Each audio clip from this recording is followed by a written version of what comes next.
You're muted. Please unmute yourself. Yeah, we can Yes. start now. Okay. Good morning, everyone. I am CA Ragini Agrawal, moderator of this webinar.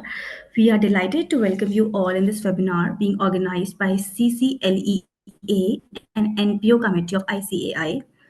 It is my pleasure to be a moderator in Know Your Law Series 39 webinar on SC Latest and Important Judgments Sarfaesi Law. It is being organized by Committee on Commercial Laws, Economic Advisory, and NPO Cooperative of ICAI. In a short while, we will start this webinar. I would like to apprise you all about CCLEA and NPO Committee. This committee is focused on encouraging chartered accountants to shape strategy and policy that unlocks economic, financial, and social value while combining analytical foresight with commercial acumen. One of the core areas of this committee is to serve the multifunctional task of analysis, knowledge dissemination, inputs to regulators on policy formulation, to develop and publish technical guidance, background materials, etc., and to create awareness for professional opportunities for chartered accountants in commercial laws, economic advisory, and NPO cooperatives. Our eminent speaker will talk on SC latest and important judgments, Sarfaesi law in this webinar, and we hope that the same shall be useful to members. I feel honored to introduce our eminent speaker of this session, CA Anil Goyal sir. CA Anil Goyal sir is a founder and chairman of AAA's Insolvency Professionals LLP, one of the first two insolvency professional entities recognized by Insolvency and Bankruptcy Board of India, which is also known as IBBI. CA Anil Goyal sir is also the most experienced IP in the country as he has conducted 17 CIRP assignments, 11 assignments on liquidation process, 4 assignments as process consultant in his own name, supervised 296 processes of CIRP and liquidation, where AAA Insolvency Professional LLP has provided support services beside assignments of insolvency of personal guarantors. He is presently the Vice Chairman of ASSOCHAM National Council for Insolvency and Bankruptcy and Valuation. He is appointed as advisor to All India Insolvency Professional Association for the year 2023 and 2024. He was special invitee on Committee on Insolvency and Bankruptcy Code set up by the Institute of Chartered Accountants of India for special inputs and advice during the year 2022 and 2023. He was also the member of Advisory Committee of IPA of ICAI till March 2020. He was also a member of SEBI Group, as constituted by IBBI for interaction with SEBI, NSE and BSE for seeking concessions for companies under insolvency processes.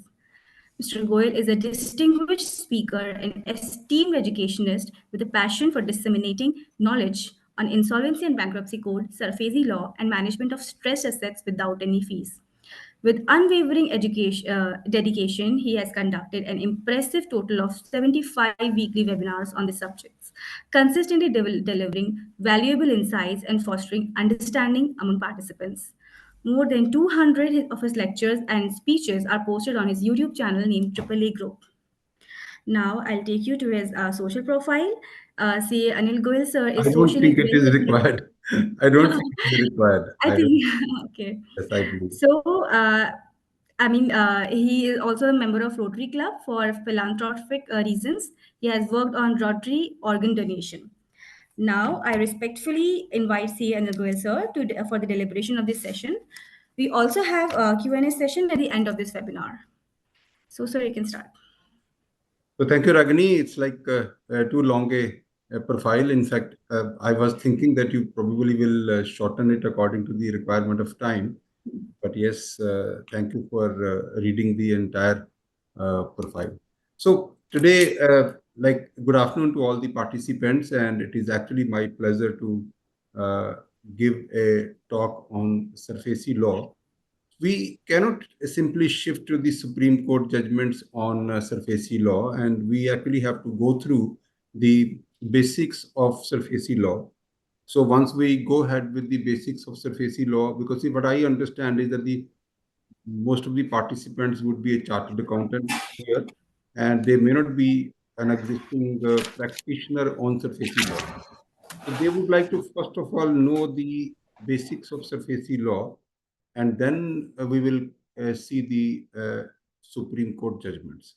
Is that right, Ragini? Because simply shifting to Supreme Court judgments, it would not be really very, they may not be interested in that sense. So, you see, I also would like to place on record by thanks to the to CA Abe Chajad, and who is the chairman of this committee, who has organized this webinar, that is the Committee on Commercial Law, Economic Advisory, and non-profit organizations and cooperative societies. The committee is set up by ICAI. I also convey my thanks to CA Mangesh Kinare and the vice chairman of the committee. So I definitely would like to start with the basics of Sarfaesi law. And can I share my screen, Ragini? Yes, yes, please. I think I can, yes. Okay, so we'll just start with the beginning of this, how the finally, let me say that this is the, so when it comes to the Sarfaesi law, that actually means that we are talking about the securitization and reconstruction and security interest of India. So this the Sarfaesi law, in fact, it was promulgated in 2002, and it is in fact very effective law today for recovery of dues by banks and financial institutions, including some of the NBFCs, including the ARCs, asset reconstruction companies. So see, this law has primarily three parts. One part is for the regulation of securitization and reconstruction of financial assets of the banks. That means whereby the asset reconstruction companies are also being set up, registered, and monitored by RBI. Then how to acquire the rights in any loan by the ARCs, and by just one act, it was facilitated that the entire maybe 1,000 borrowers will be able to shift to another entity without even changing the agreements with that borrower. So simply under Sarfaesi, in case the assignment of a bouquet of debtor is done to the ARC, no further action is required. The asset reconstruction company would be able to enforce their security interest and recover the money from the borrowers. That is one part of the Sarfaesi law. Second part of the Sarfaesi law is, which is very important for the banks, is the enforcement of security interest.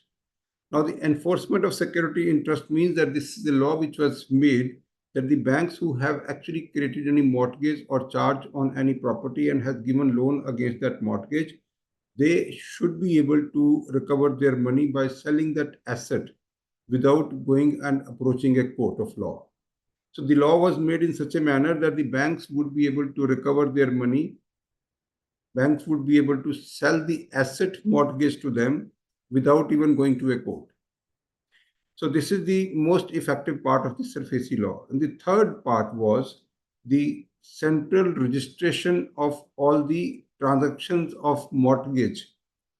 And it was basically the law which was promulgated for setting up of central registry. That means CERSAI. In short, it is called CERSAI, means CERSAI. That is Central Registry of Securitization, Asset Reconstruction and Security Interest of India. CERSAI is the short name of that central registry. So these are the three parts of the Sarfaesi Act. So all the three are very important as of now. So in 2016, in fact, we could see many amendments in Sarfaesi law, and it became very effective. And all that amendment which came through the parliament, it was notified gradually over the next 3 years. So these amendments were in fact the overall total experience of the the courts and the lenders and the borrowers taken together, amendment was done, and this amendment, in fact, was very effective. And after that, the Sarfaesi law became more robust, effective, and fastest. So that is where the Sarfaesi law is presently playing its role in the society for recovery of debt of the banks and financial institutions. So I will not go in detail about what were the, in fact, the amendments done in 2016. However, now we would actually try to see what was the impact, what kind of uh, difficulties were resolved by Honorable Supreme Court in various judgments. That's what we would now discuss. So when we say that, what kind of role, in fact, was played by the Supreme Court, so we'll go one by one. So first issue was constitutional validity of Sarfaesi law. So in this case, the Honorable Supreme Court had given an order in 2003 itself in the case of Mardia Chemical versus, I believe, ICICI Bank. So in that case, the constitutional validity of this law was upheld. And further, there was another judgment of Honorable Supreme Court in 2006. Some of the issues of the constitutional validities were, in fact, left behind, not discussed in Mardia Chemicals. That was also discussed and upheld in Siddhi Vinayak Hotels Private Limited versus Union of India. Similarly, the other judgments were also there. So the right to appeal was another constitutional issue. Then in 2012, again, we had the Mansa Synthetics Private Limited versus Union of India. Though cannot take physical possession from the tenants protected under Rent Control Act by invoking provisions. That was the judgment. Like it was again, some high courts had given judgments, and these finally it was held that this is all constitutionally valid. Sarfaesi law is not applicable to everyone. It is only applicable to a specified persons who are secured creditors, means all those creditors who have taken some security for giving the loan or extending some credit. So the law, this particular law is available, it can be used only by the banks, financial institutions, and consortium of banks and financial institutions is the same thing. Then asset reconstruction companies. And in the case of debenture, like then the debenture trustees. Later on, it was also made applicable to NBFCs, and that too some specified NBFCs based on their total asset under management and based on the total loan taken by them. So that was the basis of the NBFCs. Now, NBFCs, like it started on 5th of August 2016, when the 196 NBFCs were notified as financial institutions for the purpose of Sarfaesi Act. But later on, now with effect from 24th of February 2020, a notification was issued, and in that notification, all those NBFCs were allowed the use of Sarfaesi law to recover their dues and to enforce their security interest in case they have assets worth 100 crores or more, and in their last audited balance sheet, they have a debt of 50 lakhs and more.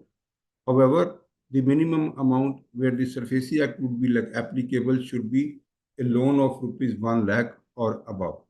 So this is the law which is actually applicable to only banks and financial institutions and asset reconstruction companies and also some of the specified NBFCs. Now, let us try to understand what is the security interest. Now, the security interest is why important, because if there is no security interest, the Sarfaesi law is not applicable. So in case there is no security interest, Sarfaesi law is not applicable. So let us first of all read the security interest definition. The definition of security interest is under section 2, subsection 1, again is a subclause ZF. It is the definition of security interest, means right, title, or interest of any kind on properties other than other than the ones mentioned in Section 31 and includes tangible properties, where the mortgage, charge, hypothecation, assignment, any right or title or interest of any kind, hypothecation, pledge, rights created by way of financial leases, all these are something that we can do on tangible properties. And then later on, in in in the year 2016, the Sarfaesi law was also applicable to intangible properties, as the law was amended in 2016, applicable from 1st of September 2016.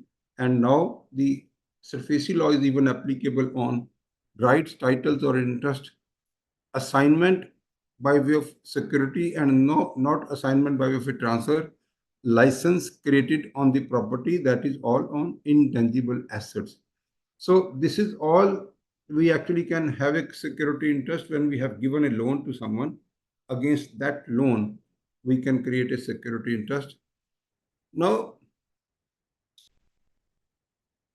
so first of all, what we have done so far, that we have said that the Sarfaesi law cannot be used by everyone. It can only be used by banks, financial institutions, some specified NBFCs based on their asset under management, and also based on their debt in their balance sheet. And the last is asset reconstruction company. These are the institutions who actually can use the Sarfaesi law. Then is the Sarfaesi law is applicable on what kind of loans? That also we have seen that it is applicable to some few kinds of loan, and it is not applicable to a kind of floating charge. It is not applicable to lien. It is not applicable to so uh, different liens, or it is not applicable to even pledge. Because what happens in pledge, that in the case of pledge, the possession of the property is already given to the lender. So they need not come and use the Sarfaesi Act. They can straightforward sell that property or an asset in the open market. That is where the Sarfaesi is not applicable.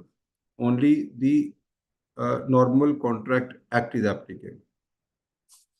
So therefore, the Section 31 says that in the case of lien, in the case of Sales of Goods Act lien, in the case of any other lien, the Sarfaesi would not be used as a tool to recover money. Similarly, the pledge is also not used, because in the pledge, the possession is already given, and pledge is presently dealt with Section 172 of the Indian Contract Act. So even the security interest on any aircraft is also not the security interest on an aircraft is also not enforceable under Sarfaesi Act. Security interest on any ship or any vessel under Merchant Shipping Act is also not impacted from the Sarfaesi Act. Rights of unpaid seller under Section 47 of the Sales of Goods Act also is excluded. Similarly, the where the financial assistance is not exceeding 1 lakh, the security interest is not applicable on agricultural land, and where the amount outstanding is less than 20% of the principal amount. So in case we have taken a loan of 100 and we have already paid 80, so for the rest of the 20, the Sarfaesi action cannot be invoked. So these are all those circumstances and those products or those security interests where the enforcement of security interest is not possible, because the reason that we've already discussed. In the case of motor vehicles, there is a overlapping scene in India. Motor vehicles can be enforced. Motor vehicles can be enforced under the Sarfaesi law, under the Contract Act, under the Arbitration and Conciliation Act, and through any court in any other manner. That is what is the even the Supreme Court judgment is also available in the case of ICICI Bank versus Shanti Devi Sharma, where it has been held that the vehicles also can be recovered, or the loan given against the vehicles can also be recovered by way of Sarfaesi action. And negative lien on any property is not an eligible security interest, so the Sarfaesi action cannot be taken on that. Now coming to the fact that the agricultural land, on agricultural land, the mortgage is created first of all, and the mortgage cannot be enforced under Sarfaesi law. For enforcement on the agricultural land, the role primarily goes is to Tahsildar or Patwari. In fact, more role is Tahsildar's role. So, as per the law, Section 31 says that on agricultural land, the Sarfaesi Act cannot be enforced. However, there are various judgments which says that how to define agricultural land, because lot many promoters, they came back to the bank, they came back to the court that the property that we have mortgaged is an agricultural land, and the bank has wrongly accepted this agricultural land because they cannot take Sarfaesi action on that land. So they probably will do something, but then there is a Supreme Court judgment and which say the tilling or plowing of land important. It is not simply that the land originally was considered agricultural land, and or there is some other evidences that the agriculture it was. But then it is said that at the time of taking loan, what was the actual use of that land, that has to be seen. Merely payment of land revenue is not sufficient to establish agricultural land. That judgment was given. That judgment was given in the name of Gajullah Exim Private Limited versus Authorized Officer, and that is from Andhra Pradesh High Court. Business of seafood is not agricultural. Cultivation of cardamom comes within the term of agriculture, and the Sarfaesi proceeding cannot be initiated against the cardamom estate. So, land planted with the rubber be treated as an agriculture, and Sarfaesi cannot be invoked. That is also kind of judgment. Now, at this moment, we should also see, we've seen like what kind of, for enforcing security interest, we have seen that it is only for the banks, NBFCs and ARCs who can actually engage them into Sarfaesi. So that is some part. First part is that then the second part is that it is not applicable to all kinds of loans. It is applicable to some loans. It is not applicable to pledge. It is not applicable to lien. It is not applicable to loan against vessel, not application against ship, against aircraft, because all those are in fact being managed by different acts. Then similarly, what kind of loan should be it should be outstanding where the Sarfaesi law is proposed to be invoked. Then the debt is also explained in the law, and this definition says the loans or advances granted or acquired as financial asset, debenture or bonds subscribed or acquired later on purchased, guarantee given or letter of credit established get converted into fund-based financial assistance on bank guarantee invocation or LC development, funds provided for acquisition of tangible assets under financial lease, hire purchase or conditional sale, funds provided for obtaining assignment or license of intangible assets and purchase of debt degree. So these are the various kind of debts which are taken where the Sarfaesi can be applicable. So we have for Sarfaesi, it is very easy that we have the debt recovery tribunal for Sarfaesi. The adjudicating authority is with debt recovery tribunal. The appellate authority is with DRAT, debt recovery appellate. So the infrastructure is presently complete.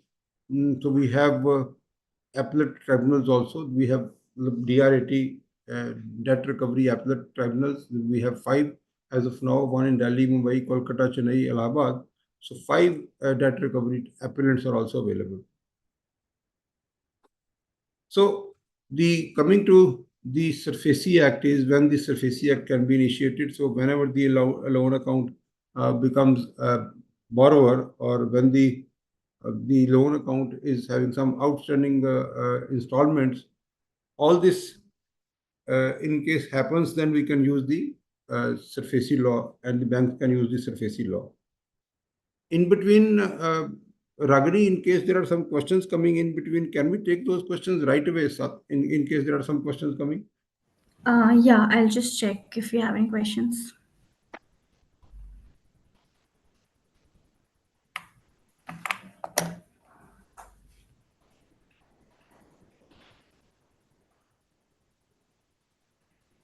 Mm-mm. So we have a question. Negative lien cannot be enforced under SARFAESI. Then why do banks take this as security? No, the negative lien is having impact that the owner of the property, or in case the property is on power of attorney and on agreement to sell, then the owner of the property will say, okay, I'm ready to keep the documents with the bank, and till the time I come back and give the actual money to the banker, the bank will actually give it back to us. So therefore, this particular is not applicable in this case. In the Sarfaesi, see, what was the question? Can you repeat again? Maybe there is something which I'm missing. Yeah, no, it's just negative lien cannot be enforced under SARFAESI law. Then why do banks take this as security? So the banks can negative lien means that the whosoever is having possession, or whosoever is the owner of the property, would not be able to sell to any other person, because one, all the original documents will be with the bank, and there is a negative lien, and the he will ask the bank before he in fact uh, sells the property to somebody else. So this is the actual meaning of negative lien, and this is not a mortgage. This is not a mortgage. This is not a. But then this is not really. It is only happening in those properties where the banks are not getting any other options. They are satisfied with some kind of documents which actually pertains to a property, but the title of that property is not clear. Then they resort to this, because that is something which is, I would say, as a kind of last option. That's a last option that the bank will accept negatively. So the banks do that only to have an additional security, not as the primary security. Primary security, the bank will be very, very cautious. However, as an additional security, the banks normally take it. We have more questions, sir. Can we take that? Yes, yes, we can take the questions. Okay, so a member says that they're facing a problem while liquidating lender securities due to noting of GST charges on such assets. Being secured creditor and having executed mortgage hypothecation documents first, how can we liquidate assets in these circumstances? Is there any remedy for vacating GST charge? Whose charge shall prevail? And please guide us on this matter. Yeah. No, this see, it is a question. I believe the question is under liquidation process. Yes. The question is not under Sarfaesi law. Now, as far as the liquidation part is concerned, the GST have actually marked the attachment on the asset. However, that attachment will have to be removed by GST, and the liquidator will file an application to NCLT after giving due notices to the that organization who have attached the asset. Now, the scenario is that under GST law, this rainbow paper private limited judgment of Honorable Supreme Court is also not applicable, because the GST, when the GST law was being drafted, and in the meantime, the insolvency and bankruptcy law was also being drafted. So in GST, there is an exception that if the company goes into insolvency under the insolvency and bankruptcy code, then the GST will not have any priority over the other creditors. The GST would actually be having the operational creditor priority, and that too it will be a fifth priority in the waterfall arrangement, which is there in section 53. So this is the clear that the next question can be asked. Yeah. One of our client has taken a car loan. All the AMI has been paid except the last one. So can SARFAESI be invoked? No, it depends like whether this total last installment is less than 20% or not. If the total loan was, say, 10 lakhs and the last installment is less than 2 lakhs, which is 20%, then Sarfaesi law cannot be invoked, because it has to be in case 20% of the loan taken is paid along with the interest, then the Sarfaesi law is not applicable. Okay. We have next question. Are the rules different for government banks and private NBFCs? No, it is the same. Sarfaesi law is same for public sector banks, private sector banks, ARC and NBFCs. It is same. Next is use of land to be checked at the time of loan or at the time of dispute in case of agricultural land. Now, the Supreme Court has held that the use of land at the time of creating security interest is important. If at that time the land was actually being used as agricultural land and it actually was being plowed and the crops were being grown, then it will be considered an agricultural land. If at the time of loan that particular land is agricultural, and also what is important is the proposed use of the land. Now, in case I go to a bank that I have taken a land and I want to set up a factory on this land, and I am making an application to the state government for permitting me to set up a factory. In the meantime, the loan also gets sanctioned. But when the loan actually is being sanctioned and being disbursed, at that time, the intended use of the land was to set up a factory. Even if at that time the crop was standing on the land, but the intended use of that land was factory, so that that particular land would not be considered as agricultural land for the purpose of Sarfaesi. Supreme Court is very clear that one, at the time of creating security interest, two, the intended use of that land when the loan was being taken. These two are very important. Okay.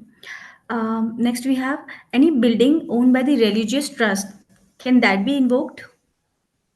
If the trust has taken a loan and trust has also mortgaged that property to the lender, then it can be invoked. There is no restriction under section 31 of Sarfaesi law for any religious place or any educational place or any other use of the place. The restriction is not on account of the use of the place. It should be a property and the security interest is created, it will be enforced. Okay. Next, we have is there any minimum amount of outstanding for imposition of Sarfaesi Act? Yes, it is 1 lakh rupees. Okay. Yeah, there are these questions only, so.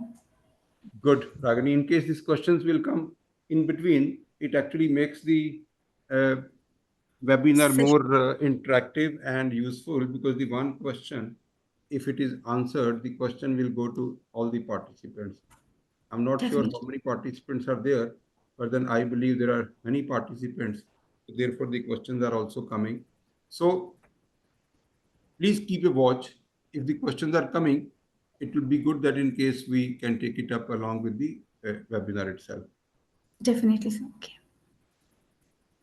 Okay, so next is the when the Sarfaesi action can be initiated. So the first of all, there should be a default in the loan, and the account must become NPA, non-performing asset. After the loan becomes NPA, then only the Sarfaesi action can be taken.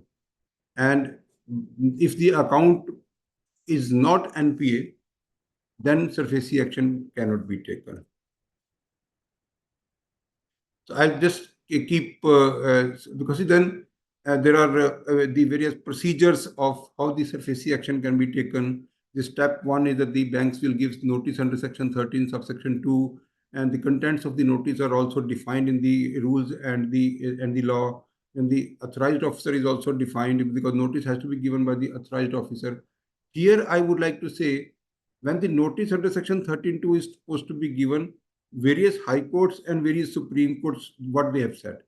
They have in fact said that since this law is actually very, very forceful law, the borrowers may lose their property without any intervention of the court. Therefore, the lenders are also duty bound to comply with all the processes so that the no non-compliance is done. So therefore, when the notice is given, it should be complete with all complete information on the notice, including the correct names and the correct addresses and the correct amount of the loan. The principles of the natural justice applicable on the service of notice if the notice is not able to serve. So the effect of notice is in fact very, whenever the notice 13(2) notice is given, that means immediately the borrower shall cease to have a right to sell or lease or otherwise dispense alienate about the property. So the something which is very important is that the uh, section 13 subsection 13 is talking about the effect of notice under section 13 subsection 2, and that says that there will not be any possibility of transfer of property by way of sale or lease or otherwise to any other person. So the borrower is completely stuck up. So then we step two is the borrower can make a representation before the bank that your notice is wrong, or I am ready to pay, or the amount figure is not correct, or I am not the proper person. So there are in fact too many litigations in this case from various high courts and even Supreme Court.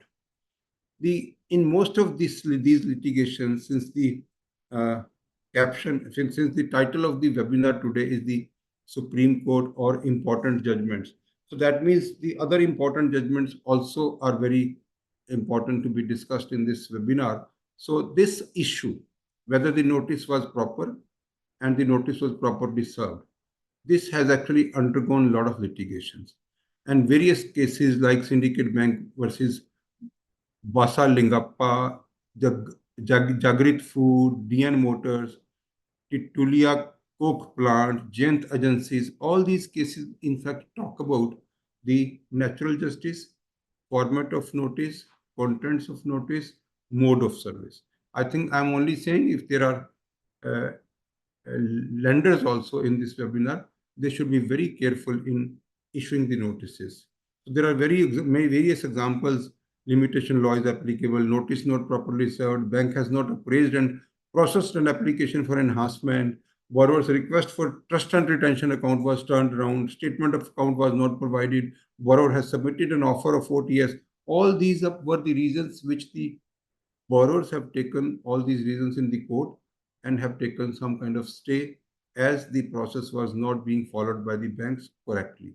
So this part has actually seen a lot of litigation. Then going on to the step 3 means that the section 13 subsection 4, the what banks can do when they have served notice under section 613 subsection 2, then they can take possession of the asset. They can take over the management of the company also. They can also appoint any person to manage the business of the company also. So, so these are the actions that we can take, and also they can recover in case the in most of the cases you would probably see that the current assets of the company or the borrower entity is also mortgaged to the lenders. The recovery from the debtors is also mortgaged. So in this case, the bank can also give notice to the debtors of the company that you have to pay this money to the bank because we have given loan to the company and the company has to recover some dues from you. So you are required to give that due to this direct bankly to the bank directly. Now the next action is a section like the next action is action 4, that we can take the possession of the property. For taking possession of the property, although it is not required in the law that we must go to chief metropolitan magistrate or we go to district magistrate. District magistrate is mostly in the states, and the chief metropolitan magistrates are normally in union territories. or in some of the states they have some structure of the what we call it the district administration that we call it. District administration can be district magistrate or it can be chief metropolitan magistrate. However, on this case also, it is not really important if the property, if the asset mortgage to the bank is easy to take over, easy to take over and depute a security guard and then sell. That is important. However, in case the bank is finding difficult to take possession of the asset, then the bank can apply to CMM or DM so that the under the law, the CMM or DM will pass a suitable order within 30 days from the date of application and will provide assistance to the bank to take over the control and custody of the asset. That is what is the role of district magistrate. That is what is the role of district magistrate or the CMM. Now, in the entire country, see, we at AAA Capital Services Private Limited, we are the largest practitioners of this part of the Sarfaesi law. Why I'm saying this part? Because our role is only enforcement of security interest. The banks give us the cases. The banks have so far given us 43,000 cases in our last history of 21 years. In that process, what is our duty? That we first of all identify the property which is mortgaged to bank, then we take the symbolic possession, then we prepare complete file and we try to take the physical possession ourselves without taking any help from the district administration or from police. In case we are able to take possession without going ahead with the district magistrate or the CMM orders, that means that we have taken the possession and we can now sell it. However, in case we find any resistance, in some banks, in fact, some banks are saying that even if the property is vacant, even if the plot of land is vacant, however, we would like to create a record that we have taken a kind of order from district magistrate or from CMM. So we would ask you to get that order. So it is the scope of work that we go to the DMM, we go to CMM or district magistrate and get that order, where the order is normally in 3-4 kinds orders. In some cases, the now for the purpose of the conversation in this webinar, I would refer it to DM, because see, when I say DM, it also means the chief metropolitan magistrate. And in the subsequent part of my presentation, I have also covered those Supreme Court judgments where it has been held that when we write the word CMM, that also means additional chief metropolitan magistrate, and in some of the union territories or in some of the states, chief judicial magistrate is also possible, that they also have a similar jurisdiction. And in case the DM also is delegating their power to the district commissioner, that also is possible, or to ADM. So they have the powers to delegate further to their subordinates. Those kind of judgments have also come from Supreme Court, because there were a lot of pressure with these DMs.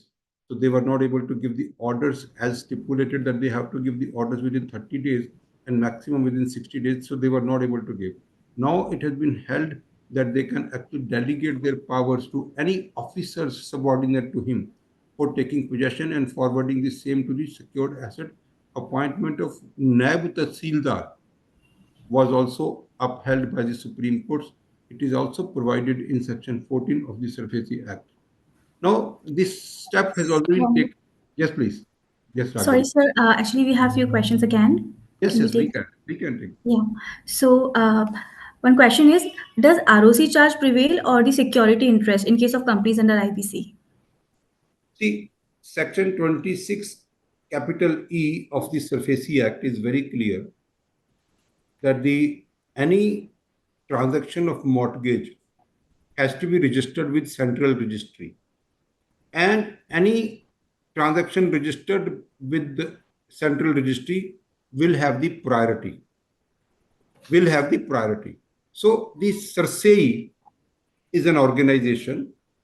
Registration of the transaction of mortgage is now mandatory for all the banks and financial institutions, that they will have to register their mortgage transaction before Sarsae. And Section 26 capital E is very clear that if the charge is registered, if the mortgage is registered, then the priority will be for that particular lender who have the first charge under Section 26 capital E.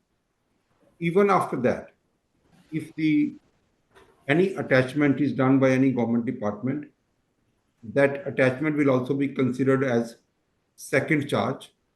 If there is any a lien is created on that particular property after the first one has registered, that will also be considered as third or subservient charge. So registration before ROC is a registration of charge before ROC is a kind of mode of public information, and that is only applicable to limited companies, private limited companies, or LLPs. However, the Sarsae law is applicable to all kinds of mortgages. I would say that this registrar of companies charge is also important. It is also required because that's also a public notice, and the Sarsae is also important. So the for private limited, and LLP, the registration of charge before ROC is there. Even then, the banks and financial institutions are required to register their transaction of mortgage before Sarsae. However, it is not possible for me to say that the some one person has a charge on registrar of companies, and that is the that is earlier, and second person, in fact, he creates a mortgage on the same property and register the charge before Sarsae. So that will become first. No, I don't think.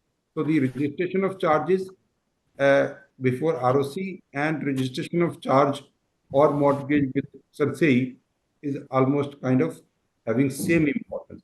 One is applicable to one segment, whereas for Sarsae, even private limited companies are also supposed to register.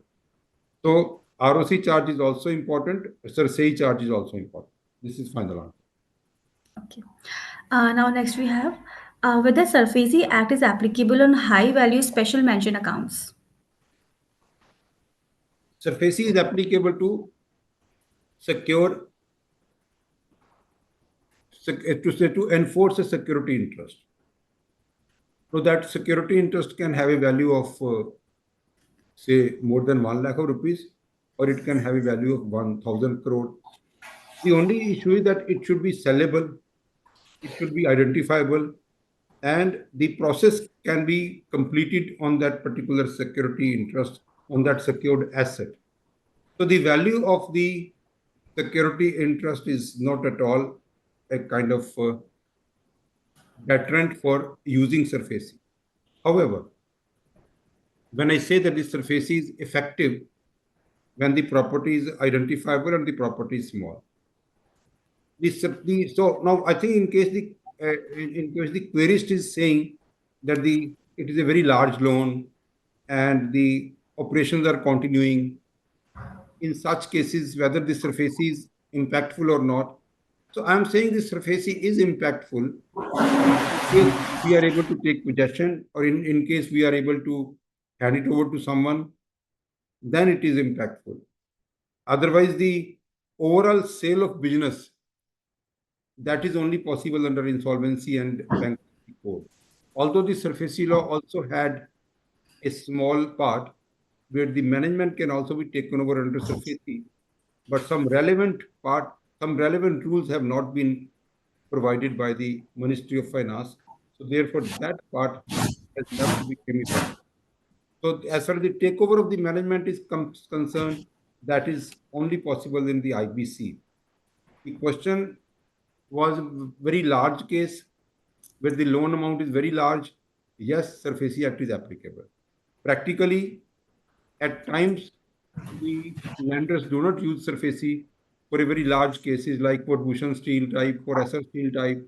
The lenders will not use as the Sarfaesi law, because the Sarfaesi law has a limitation as far as these inventories are concerned. Hypothecation is a kind of mortgage, is kind of a charge on the floating stocks. When we say mortgage of the plant and machinery, mortgage of land, mortgage of building, that is very clear that it is a security interest, and the security interest has been created, and the bank definitely will use Surface and will encash this. When it comes to the stock, there are facilities that the banks have given to the companies, which is against the stock statement, against the book debt statement, bill discounting, against the purchase financing, against sale financing. So all these kind of financing are basically having floating charge on the current assets. The current assets can include as the inventory, advance to suppliers, and also receivables from customers. So these are floating charge. SARFAESI can be invoked only when the possession is taken by the bank in the case of hypothecation. So that is a very big difference. I cannot go and say that the all the stock so far, 600 crores of stock I will sell. So that is not possible. The lenders will have to take first the possession of that stock, get that Panchanama made, get the valuation done, and then only they would be able to sell it after taking the possession. However, in the case of insolvency and bankruptcy, the entire company comes under the control of RP. Even if the sale is continuing, even if the purchase is continuing, everything will actually be realized and will go to the creditors. Yes, Ragini. Okay. Next, we have if borrower sells the property before notice is being served to the bona fide buyer, then will the sale can be considered as a proper sale, or will the creditor can take back the property from the buyer? Now, if a property is mortgaged and the mortgage is properly created, then the borrower cannot sell that asset. In case borrower is selling that asset to any other person, it will be considered as fraud, and it will be considered as a criminal conspiracy and 420. The bank definitely can proceed against the buyer of the property as well as against the borrower, both. The bank can proceed against both, and bank can recover that property from the buyer also. Okay. Next, we have once the notice is issued to the property which is rented, then can the bank ask the tenant to deposit the rents to the bank and not to the borrower? Now, see, as far as this tenancy is concerned, the Supreme Court and the High Courts have given many judgments. Now, since the tenancy issue have come, should I say completely? Should I tell something about which is the total uh, issue regarding the rented properties? Okay, let me take this opportunity to give you the complete understanding of the which the properties are given on that. Now, the Supreme Court and High Courts taken together have given various kinds of judgments. What I am talking about is the judgments which were basically before the amendment effective from 1st September 2016. With effect from 1st of September 2016, the jurisdiction of deciding about the tenancy, just the bona fide of the tenant, the genuineness of the tenancy, that jurisdiction has been shifted to Debt Recovery Tribunal. It is not with any other court. It is not with any other Rent Control Act. And it is not with any other local court, commercial court, or with any other high court. If the property is mortgaged, the tenancy issues will come to DRT with effect from 1st September 2016. However, the courts and the Supreme Courts have actually categorized the rights of tenants in the three parts. One part is that the tenancy was created before the mortgage is created. Tenancy was created before the mortgage is created. In that manner, the rights of the tenant would be protected. And the bank can only sell the property along with the rights of the tenant. Nobody, even the buyer, would not be able to evict the tenant from the property. Second, in case the property is given on rent after the mortgage is created, in that case also the rights of the tenants are protected. I will give you the example that mostly people take home loan and the property is mortgaged to banks. Thereafter, they give that property on rent. Because this is the most of the executives, highly paid, high salary bracket people, they do this. They buy property, take loan, and then give it on rent. And part of the installments are now given from the rental income. So in this part, in this category, the bona fide of the lease agreement, genuineness of the lease transaction, the relationship of the tenant with the borrower, all this will be considered. And if the tenancy is considered as bona fide, then the rights of the tenants are protected. Third category is that when this section 13 subsection 2 notice under Sarfaesi Act is given to the borrower, and after that the tenancy is created, so that tenancy would be completely considered as illegal and invalid tenancy, and that particular tenant will be evicted by the police. Now, there are further judgments which says that the tenancy was created for 9 years, but the agreement of the lease was not registered. It was unregistered agreement.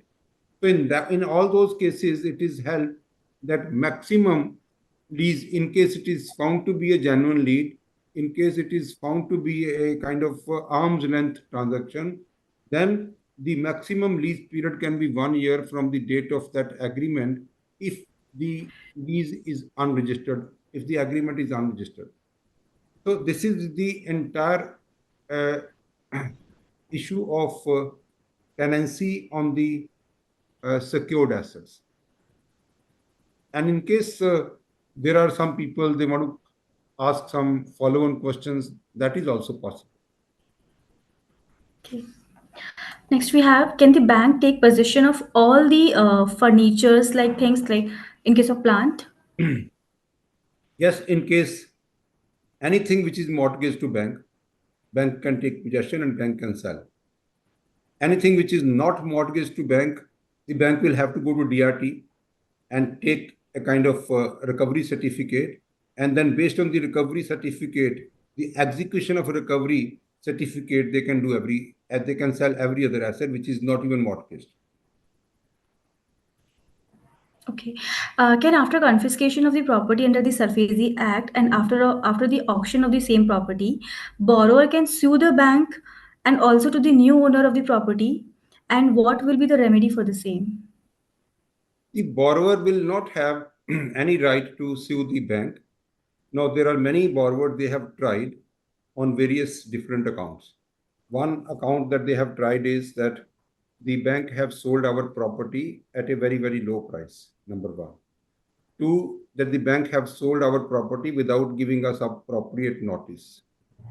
Three, that the banks have actually sold our property and they have not conducted the complete process as defined under the Sarfaesi law and rules. In all these cases, if the borrower goes to a court, the DRT can first of all give a stay, and the DRT has the power. The Supreme Court has held that the DRT has this tribunal, debt recovery tribunal, has the power to held a transaction as invalid, to give the possession back from the seller, from the customer, give it back to the borrower. All these powers are available. But the only issue is that the reason has to be, as I said, that there has to be a very, very genuine reason. Process not conducted, property sold at a very, very low price, proper time was not given. The right of redemption under section 13 subsection 8 of Sarfaesi, that is with the borrower. At any time during the process, the borrower had a right to redemption. Borrower can before 1st of September 2016, the borrower was at any point of time he was saying that I am ready to pay the full amount. My property may be given back to me. However, the amendment which came on 1st of September 2016, now the borrower cannot. Now the borrower cannot say that he needs to he want to redeem the property. He has only right till the date an auction notice is published in the newspaper. Once the auction notice is published in the newspaper, thereafter the right of redemption is lapsed.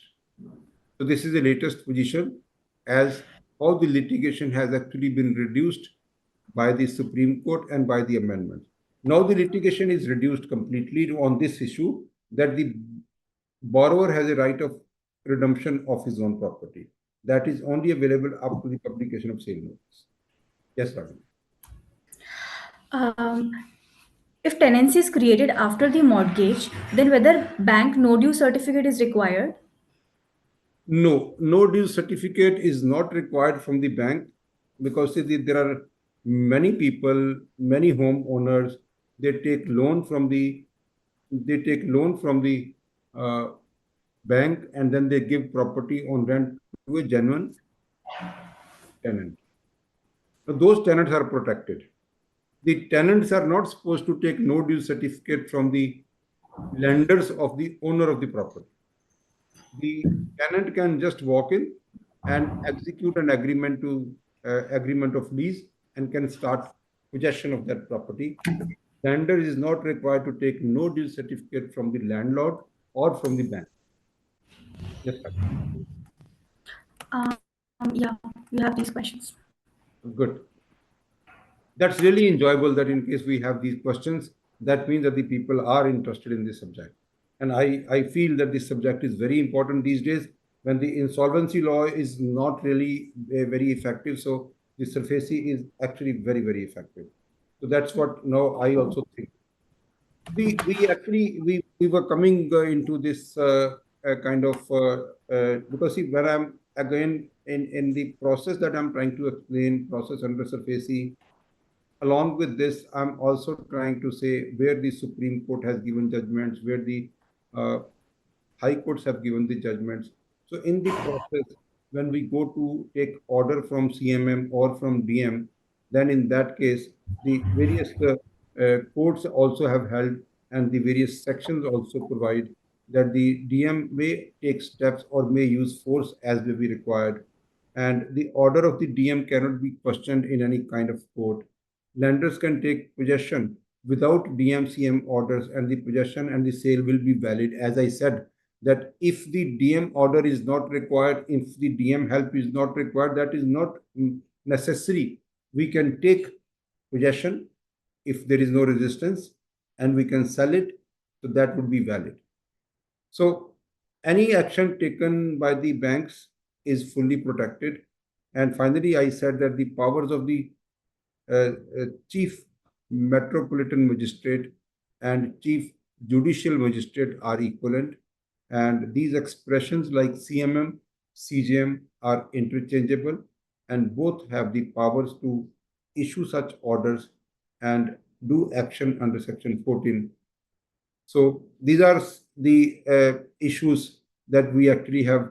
So when we say the like what these practical difficulties I have listed in my slides, that is not in fact relevant today. And the now we can actually.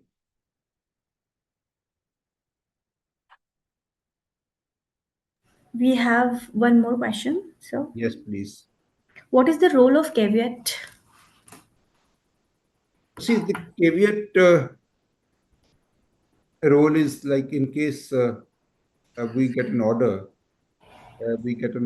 from, for example, debt recovery tribunal, and we feel that somebody may file an appeal against this order in different forum, and might take a stay on this order. without even hearing us.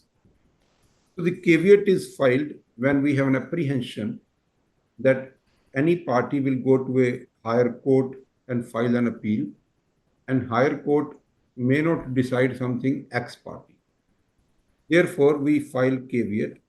Then it becomes the responsibility of the court or that forum that no ex parte order is passed against that person who has filed caveat, and for passing any order, that person who has filed a caveat must be heard. That is the role of caveat. That's it, sir.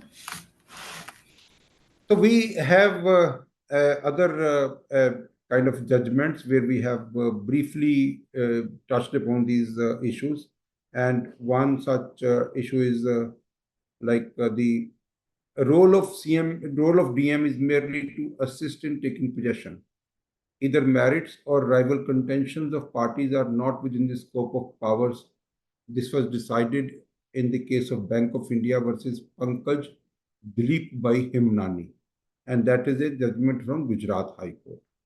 Similarly, all these judgments have been collated on this one issue, the powers and rights of DM. Now, the CMM or DM to verify two aspects to be verified only. One, whether the secured property is identifiable.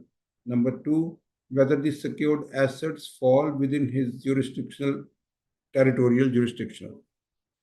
Two, whether the notice under Section 13, subsection 2 uh, of the Sarfaesi Act has been given or not. No adjudication of any other kind is contemplated from DM.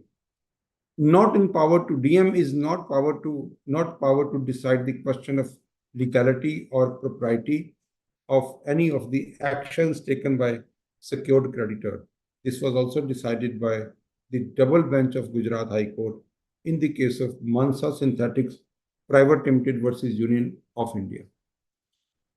Similarly, the no adjudication on the nature of land or on the question as to whether any dues were payable or whether payments were made or not, the DM would not have any right to ask whether the land was agricultural or not, whether some amount was paid or not. This was decided in the case of Ramdas Agarwal versus Collector, District Magistrate, and that was also in the Supreme Court judgment. Then we have this, the DM cannot entertain disputes relating to jurisdiction of secured assets. This was decided in Union Bank of India versus State of Maharashtra. Then in the case of K.R. Chandrasekharan and others versus Union of India, and that was in 2012, the Madras High Court double bench, in fact, they decided that the guidelines for CMM DM for issue of powers by them, and later those guidelines became part of the act as affidavit. So this K.R. Chandrasekharan, in fact, is a very, very known and popular judgment in Sarfaesi. And this judge, in fact, gave certain guidelines, and those guidelines finally became part of the act. And that was made as part of the affidavit which was provided in the act that was available there. So as far as the tenancy issues are concerned, the tenancy issues, as I said, that we have discussed a lot about tenancy issues. So I think we can skip this now because I have even discussed it without these slides. One more part, the CMM or DM, they have no jurisdiction to, first of all, adjudicate the tenancy or to see whether the registered agreement or unregistered agreement can be seen or not. That is something which is not in the jurisdiction of the DM. Non-registration of a lease agreement does not render such tenancy nugatory. That means the tenancy is there if there are other evidences, if there are electricity bills paid, if there is a evidence that you actually had occupied that place, all that can be actually that is all cannot be seen by the DM. With effect from 1st of September 2016, this power has actually been shifted to Debt Recovery Tribunal. So this power is not with DMM or CMM. Now there are other questions which actually have seen the growth of Sarfaesi or implementation of Sarfaesi in India, and that was whether the what is the dispute between symbolic possession and physical possession. In fact, earlier it was definitely a disputed subject whether the lenders can take symbolic possession of the property and can sell. In some of the high courts even have said that the banks should not take physical possession, they should only take symbolic possession. And some high courts have actually had said that the banks must take physical possession and the banks have no right to sell property on symbolic possession. However, this in October 2018, it was somehow made clear when the rules were made, and those rules and Rule 8, Sub Rule 6 was made, and in the Appendix 4A, it was actually clarified as the constructive possession. When we talk about constructive possession, that means symbolic possession. That actually means that the constructive means it is not physical, it is only symbolic, and it's a legal possession. So, in this case, Chennai High Court had actually said physical possession under Section 14, subsection 2, may be taken after issue of sale certificate based on symbolic possession. So this was the judgment which was issued in 2005. It was not really liked by, it was not really a good judgment. So after that, the Supreme Court clarified that the properties can be sold after taking symbolic possession, after taking physical possession, after even sale. The banks, the lenders have a right to apply to DM and take police help and take physical possession and hand it over to buyer. So all this was clarified later regarding the disputes, the symbolic possession or the, like as I said in this case, as I said, that the Punjab and Haryana High Court in fact decided in a case that the lender should only take symbolic possession, but the same was turned down by Supreme Court in the case of Transcore versus Union of India, and that was done on 29th of November 2006. We will be coming to the very, very latest judgments also.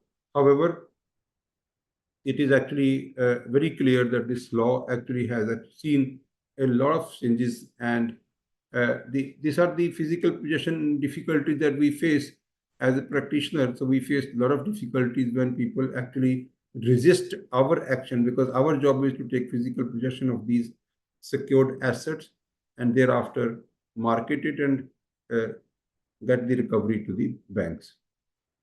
Now, when these assets are secured, then how the sale proceeds will be distributed to the creditors. Any transfer of secured asset with possession of secured creditor shall vest in the transferee all rights, or as the sale has been done by the owner itself. So that Sarfaesi Act very clearly says that any sale which is conducted by the bank, any signature which is done by the bank, any kind of sale deed executed by the bank, which is an authorized officer, class 4 authorized officer, that would be a valid sale, and that actually would be considered as a proper title for the buyer. Now, the distribution of the proceeds. Now, I'm only talking about those cases where the consortium of the lenders have given loan. The property is charged to various banks and the property is sold. How the distribution of the sale proceeds will take place, which is provided in Section 13, subsection 7 of the Sarfaesi law. So it is said that first of all costs, charges and expenses on sale and on preservation of asset would be deducted from the sale proceeds. Second, the amount would be paid to secured creditors. Thereafter, the amount will be paid to secured creditors. Then in case the balance would be paid to the person entitled to that money in accordance with the rights and the interest. So in case the secured creditors are first paid, and if there is still some amount left, then it will be paid to those people who have second charge on that property. And in case company in liquidation, the amount shall be distributed as per section 529A. That's something that we are not covering today, because see, we are not covering the Companies Act. Then this is the way the proceeds are in fact distributed to the creditors. So we have a question. Yes, please. If borrower sells mortgaged asset fraudulently, and such sale normally requires shareholder approval, and lender settles debt with such fraudulent buyer, what rights do shareholders have? The shareholders definitely. So now we have moved from Sarfaesi law to company law. Okay, this under the Sarfaesi law we said that the company cannot sell that asset. Now the company cannot sell the asset, so the asset is sold first, and as per the queries, the later on the company settled with the lenders. So the company paid them. Company in fact paid the bank dues. Bank dues or the fraudulent buyer dues.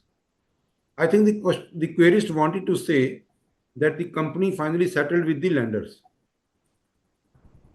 However, the title was transferred to the buyer of the property without taking the approval of the shareholders.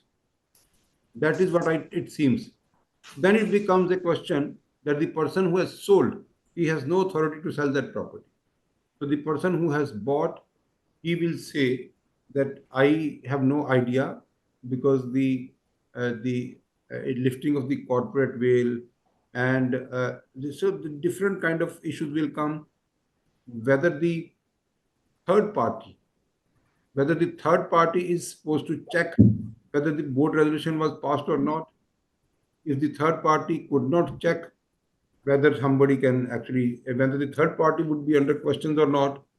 So this actually is a company law issue, that the assets were sold without taking the approval of the shareholders. And in that case, the both the property in fact would become a kind of tainted property. The all those shareholders who have not been uh, part of the sale, they can go to NCLT. They can say that this has the transaction of the some of the person who actually is front runner in the management, and he has defrauded with the others. So that actually is a case where the complaints can be filed before the police, as well as an application can be filed before NCLT that the other directors had defrauded the shareholders. So this is the remedy. But once it is settled with the lenders, I think the lenders, they will keep quiet. This is it. Okay, so the sale cannot be made if amount of due is standard. Section 13, subsection 8 very clearly says that the owner of the property has a right of redemption. If the amount is due, it's the sale cannot be made if the owner of the property tenders the amount before the lenders, that I am tendering the full amount of the dues, so you cannot sell my property.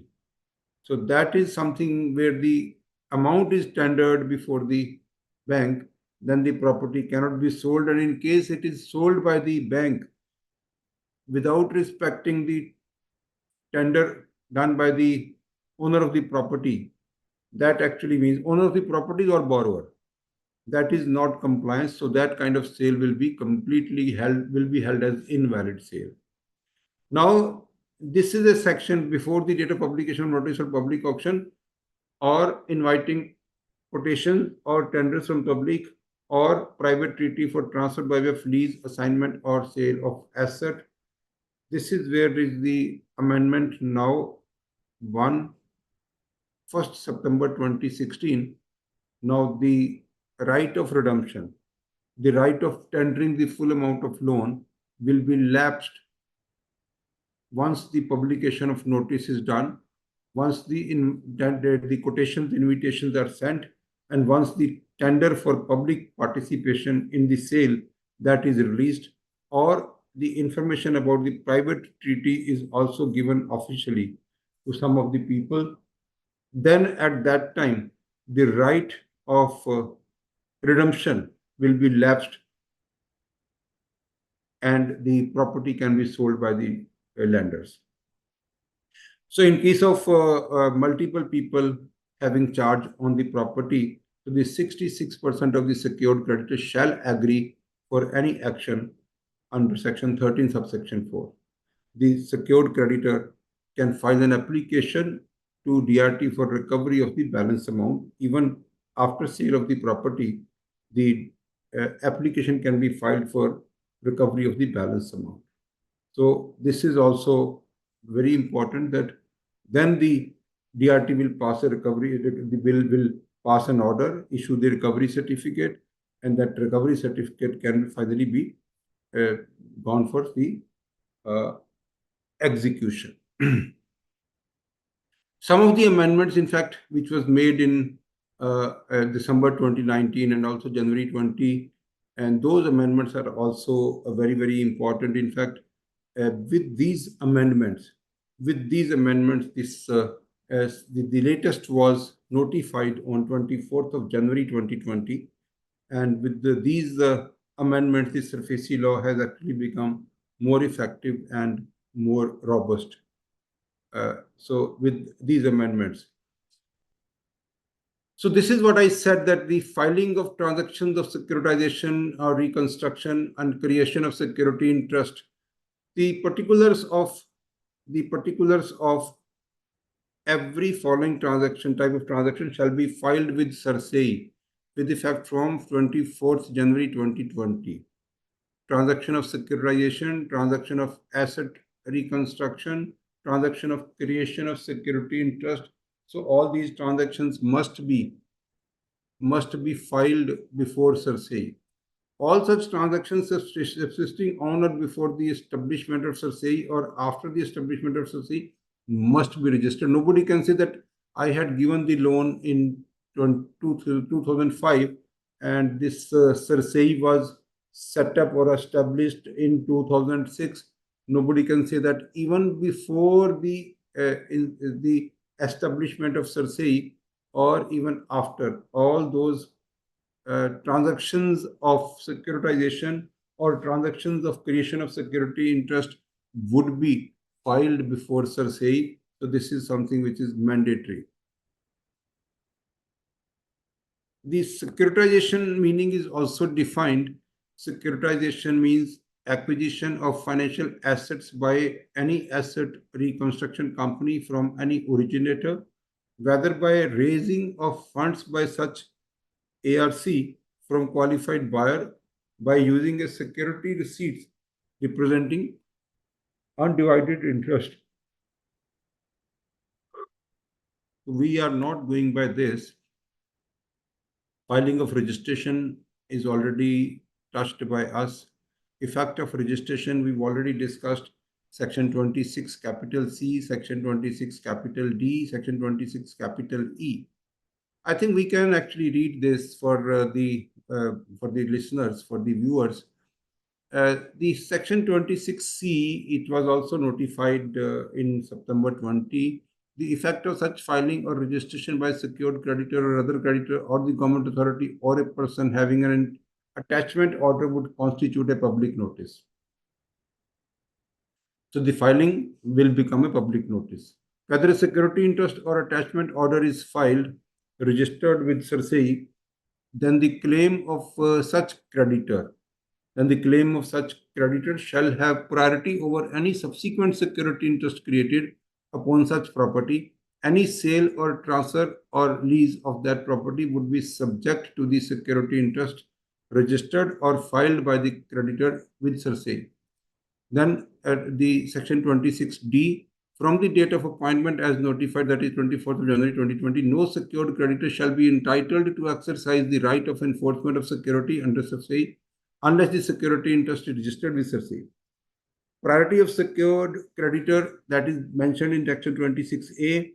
After registration of security interest with say the debt of the secured debtor that the bank, FI, NBFC shall be paid in priority over all other debts and all revenue, taxes, cesses, and arrears payable to central government or state government or local authorities. That means all dues payable to government that would have second priority, and the first will be the bank who have actually filed a transaction of securitization or reconstruction or security interest.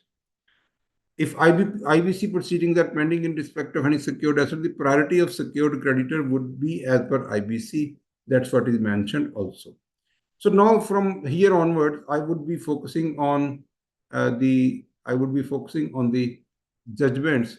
So in case we have any questions as of now, otherwise I will quickly read and quickly inform some of the judgments. We have no new questions now. So these are all the judgments from Supreme Court. So by what time we have to continue, Ragini? We have a time till 6 p.m. and we have no new questions right now. All right, okay. So now we go on and discuss about various Supreme Court judgments that we have collected for this webinar. We can see the judgment of India Bulls India Bulls Housing Finance Limited versus Deccan Chronicle Holding Limited, and the judgment actually says that this is the eligibility to invoke Sarfaesi not at the time of law. In this judgment, the basic issue was raised, and the borrower said to the court that when I took the loan, at that time Sarfaesi was not available. Now the Sarfaesi came later, and I took the loan much before. Now, how can the lender invoke Sarfaesi and take over my properties? Then the Supreme Court has said that even if the loan was taken much before the Sarfaesi came, it is applicable to every lending. And the second question was that earlier it was not applicable to NBFCs, and finally later on it was made applicable to NBFCs. Even then the Supreme Court said that even if that NBFC was not eligible before, later on that NBFC became eligible, then also the NBFC will have right to use Sarfaesi to recover the dues. So this was the judgment from Honorable Supreme Court in 2018. Another judgment, I'm only listing important judgments. The other judgment is MD Frozen Foods Exports Private Limited and others versus Hero FinCorp Limited. Again, the judgment is in the year 2017, and it is regarding when the loan was given. At that time, Sarfaesi was not. The earlier judgment was that this particular NBFC was not eligible. So this MD Frozen is when the loan was given, the Sarfaesi was not available. Again, the Supreme Court said that it is not really important when the loan was given. Today, if the process is completed, all the lenders have a right to use Sarfaesi and recover their security interest. Coming to the next judgment is Baleshwar Dayal Jaiswal versus Bank of India. Then in that case, this judgment is only having one impact. From Debt Recovery Tribunal, the appeals are filed before Debt Recovery Appellate Tribunal. So this was a case where the appeal was filed delayed, and finally it had to go to Supreme Court, and the Supreme Court said that although there is a time of 30 days, even if it is filed in 45 days, it should be admitted. So it was held that the appellate tribunal has power to condone the delays as per the provisions of Recovery of Debt and Bankruptcy Act. So going forward, the authorized officer, Indian Overseas Bank versus Ashok Sawmill. In fact, it was held in that case that the Debt Recovery Tribunal has the power to make a sale as invalid, restore the possession, asking someone to return the money. It was all empowered under Sarfaesi Act to the authorized officer, which is normally a scale 4 officer. So therefore, so that kind of litigation is also now not there, where the settled case and the Supreme Court judgments are already given. That is something where we actually can. So in this case, General Manager of Shri Siddheshwar Cooperative Bank Limited versus Iqbal. In this case, the Supreme Court has held that if there is an alternative remedy available, if there is an alternative statutory remedy available, then we should not go to any other remedy. The legal remedy available, the legal remedy available under the Sarfaesi law is the appeal has to be filed before the DRAT.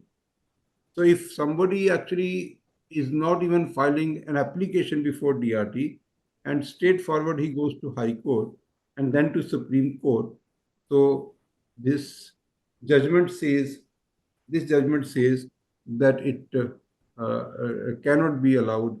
The High Court cannot entertain a person, and this person must go to the natural jurisdiction of the Act. This was also a good judgment. So we have already discussed this authorized officer Indian Bank versus D. Visalakshmi and others, because see, in this case, the CMM or DMM or CJM is all, they have same powers.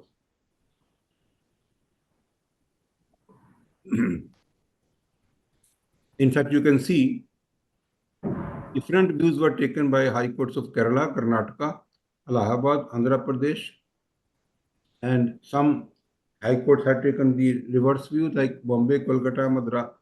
So these are all the various views, and finally the Supreme Court had decided in this case.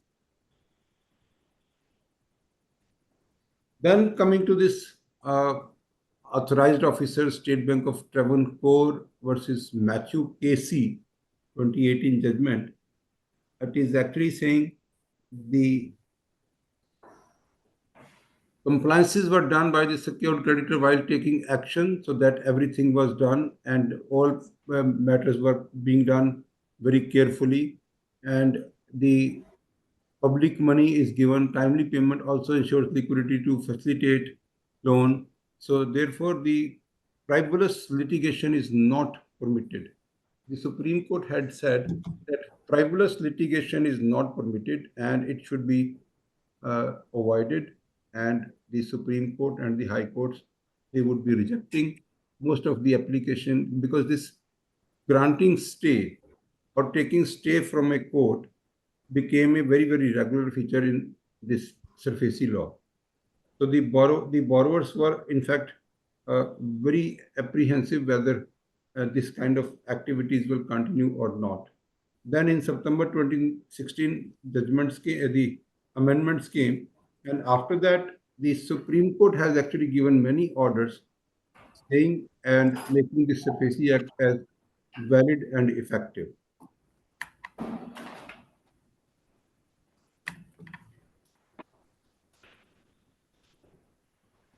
Hindan Forge Private Limited versus the state of Uttar Pradesh. In this case, the Honorable Supreme Court has held that the borrower can even file an application, a borrower can file an appeal even at the stage of symbolic possession or constructive possession. Some of the courts were of the opinion that the appeal can be filed only when physical possession is taken. But this time it was said that the appeal can be filed even if the symbolic possession or constructive possession is taken. And that was upheld by the Honorable Supreme Court. Yes, the appeal can be filed even if it is only a case of constructive possession or symbolic possession. Next, we have this Maharashtra State Cooperative Bank versus Babulal Lade 2019 definition, and it was held that dues and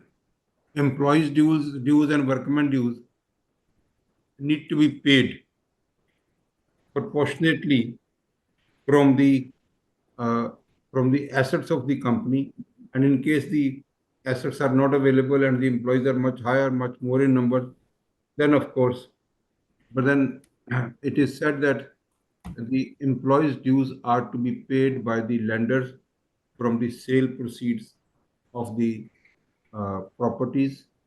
However, the same employee dues would be paid only kind of as per law, as per the distribution method given in Section 529A of the Companies Act.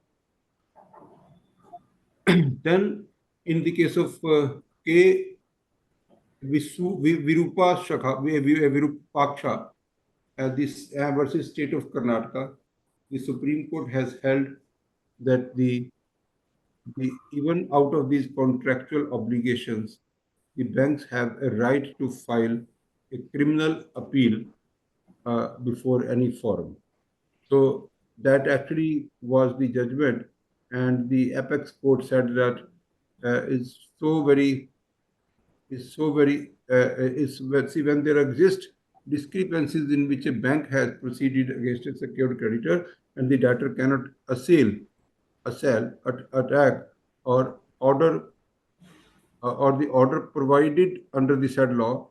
So that is something which is considered to be the all actions of the banks are sacrosanct, including filing criminal complaint. So the banks can file criminal complaint, banks can file social complaint, bank can file DRT complaint, bank can file IBC.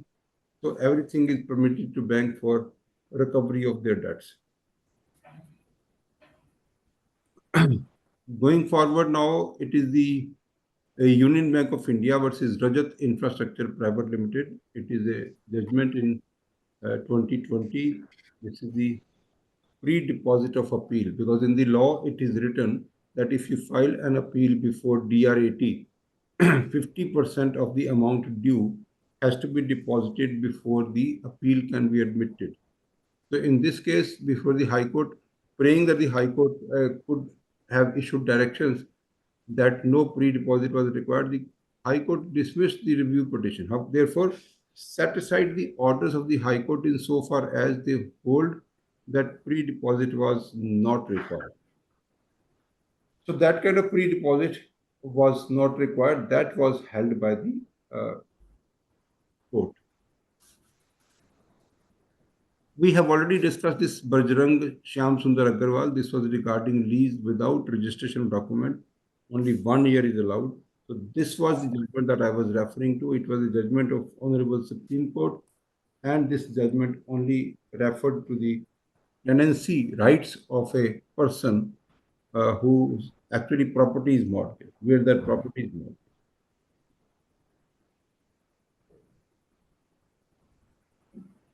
Okay, so Ragini, we are now on ITC Limited versus Blue Coast Hotels Limited, and this judgment is regarding rejecting appeals seeking discretionary reliefs.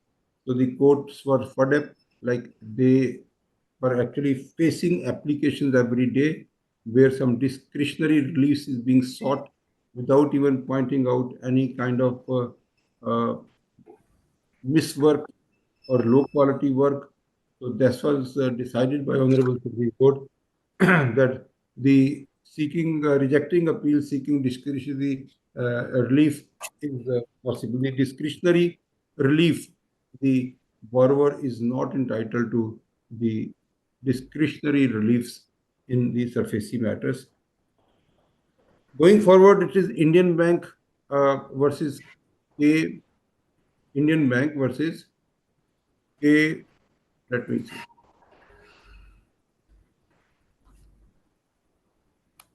So versus K.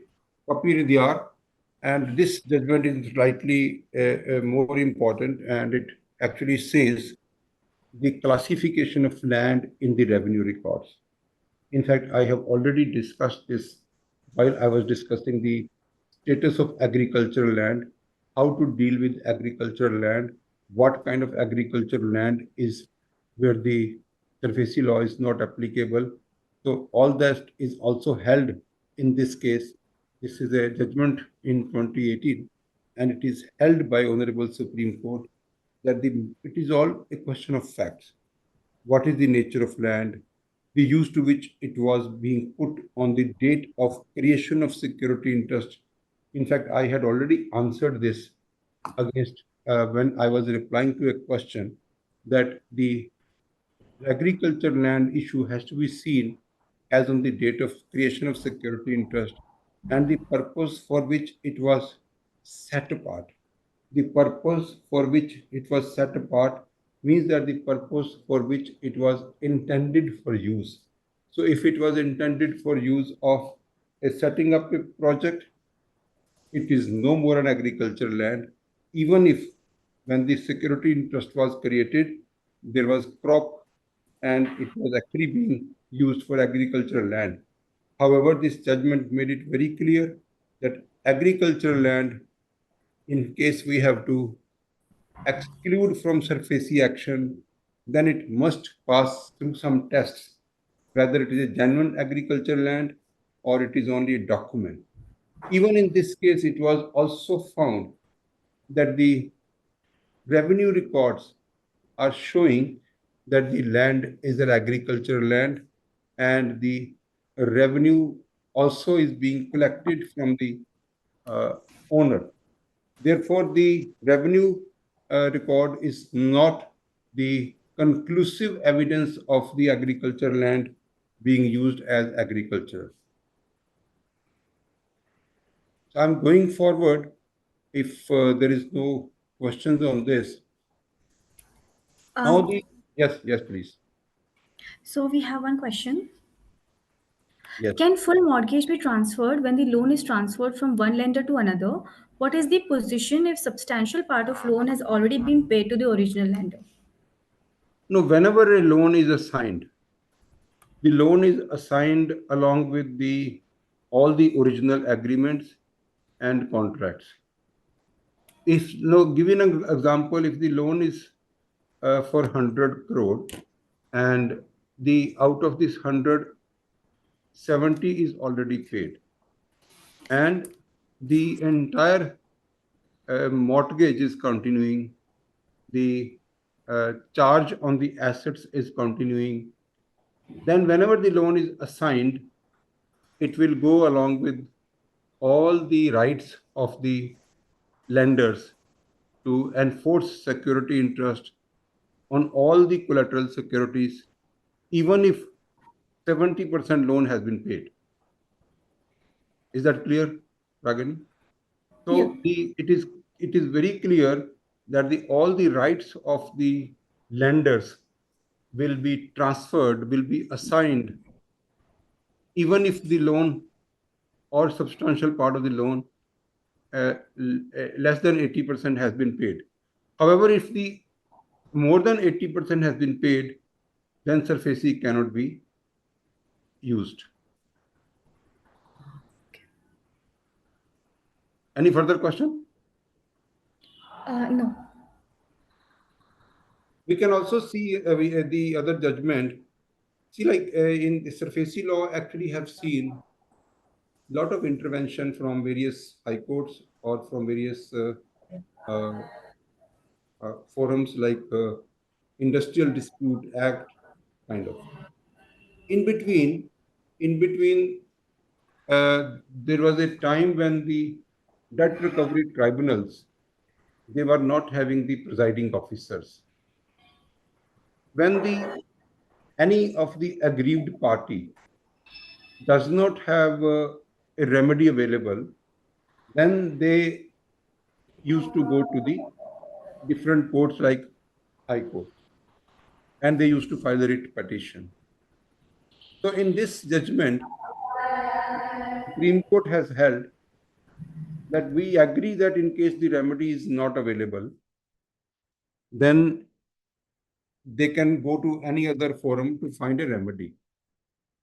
However, if the remedy is available, alternative statutory remedy is available. Alternative statutory remedy is available, then it is not acceptable that the aggrieved party should go to any other forum if the statutory remedy is available. So, going to High Court, filing a writ petition was rejected because at that time the actual remedy available was nobody could make a case that the courts are not functioning, the presiding officer is not available.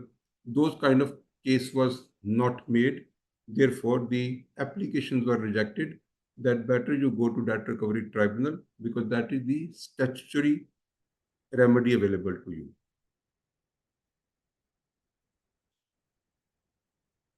Going forward, in this case of Pegasus Assets Reconstruction Private Limited versus Haryana Concast Limited, it was held by Honorable Supreme Court that the company judge or the official liquidator cannot put any restrictions on the actions under Sarfaesi law.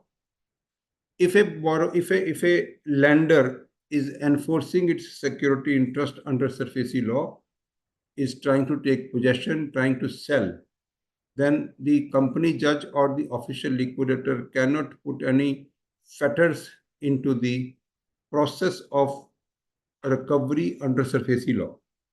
So therefore, the Sarfaesi actions are superior and the official liquidator or the company judge cannot interfere into the actions under the Sarfaesi law.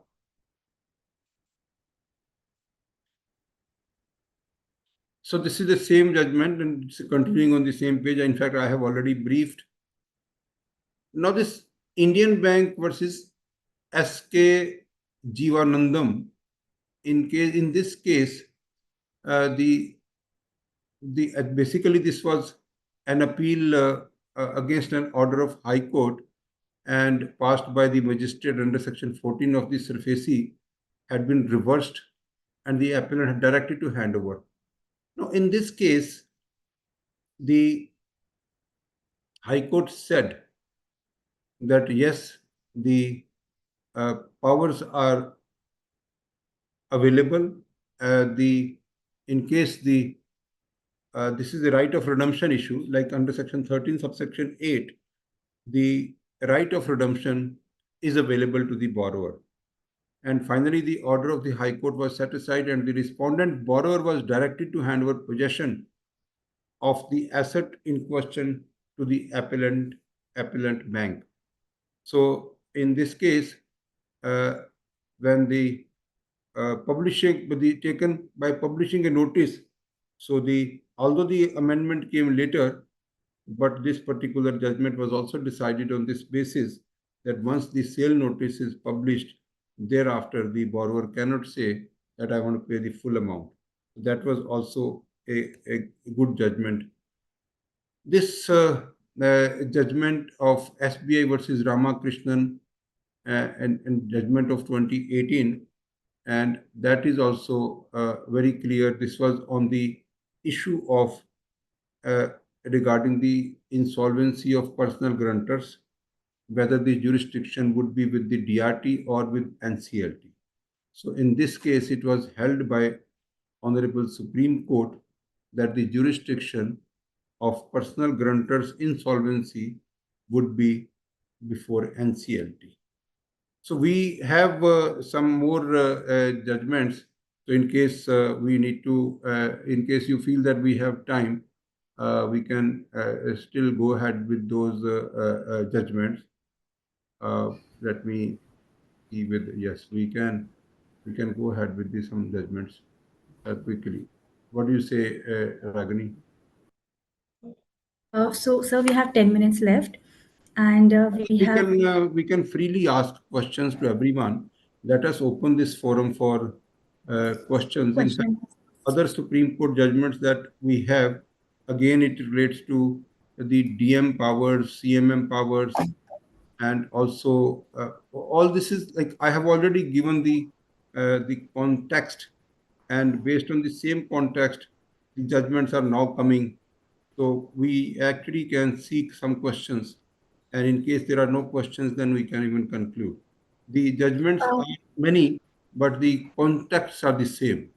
So there is no hmm. new context that we can even bring to the Yes. audience. So we have a question whether IBC will prevail over Sarfaesi law. Yes, IBC will prevail over SARFAESI law, and in fact, we have seen judgments where even in the SARFAESI law, the sale has been conducted, the amount has also been received, but the title is not transferred to the buyer. So this was also reversed because when the IBC comes on, then anything which is owned by the company will be taken over by the RP. That asset at that particular time was owned by the company, so the RP was supposed to take the possession. So there was no possibility of transferring the title to the buyer under SARFAESI Act. So IBC definitely prevails over SARFAESI. At one side, it is written that pre-deposit is required. However, Supreme Court has set this aside. How to deal with it? See, the pre-deposit of 50% is required when we file an appeal before DR80. I still feel that this deposit is required. However, on some cases, the we have seen and we have done in many cases that we are not going in appeal on any financial issue. We are going into appeal on a separate legal issue, and that legal issue needs adjudication, and it is irrespective of the amount of the total dues. So on those basis also some pre-deposits are being relaxed. So otherwise the uh, pre-deposit is required. Okay, we have one last question. What happens if the property is transferred to legal hire in case of death of the borrower? Is there separate provision or remedies available for this borrowers? So the borrower has transferred the property to the legal heir while the property is already mortgaged. That means the transfer is invalid. Because see, when the property is mortgaged, it cannot be transferred to any other person. Okay. So that kind of transfer to the legal heir is invalid. So therefore, that transfer can be cancelled by the bank by filing an application before tribunal. Okay. All the questions have been answered now. I think we are good I to, think I can only say a few things now. The since we deal with the insolvency as well as the uh, SARFAESI.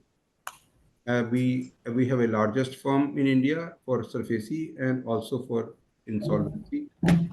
We are very clear now that the kind of difficulties that we are facing under the insolvency law, uh, four things I would say that in because of the judgment of Rainbow Paper, in case of insolvency law, we are supposed to make some provisions for the statutory liabilities.